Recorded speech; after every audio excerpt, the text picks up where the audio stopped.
যাত্রা করে চলে আসব। কিন্তু আমাদের যখন ক্যাম্পাসের গেটে যখন চলে গেছে তখন ছাত্রলীগ সহ বাকি স্যাররা যারা আছে তারা আমাদের বাধা প্রদান করছে। 16 জুলাই দুপুর 2:30 থেকে 3টার দিকে রোকেয়া বিশ্ববিদ্যালয়ের সামনে আন্দোলনরত শিক্ষার্থী ও পুলিশের মধ্যে ব্যাপক সংঘর্ষ হয়। ছাত্রদের ছত্রভঙ্গ করতে পুলিশ টিয়ার গ্যাস নিক্ষেপ ও লাঠিচার্জ করে। ছাত্রদের অনেকেই সরে গেলেও আবু সাইদ হাতে একটি লাঠি নিয়ে দুহাত প্রসারিত করে বুক উঁচু করে বীরের মতো দাঁড়িয়ে যান।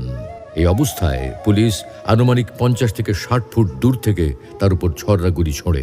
This is one picture here. One young man is spreading his arm. This is the real Abu Said. He just faced the police. It's a close distance. He's aiming the gun at him.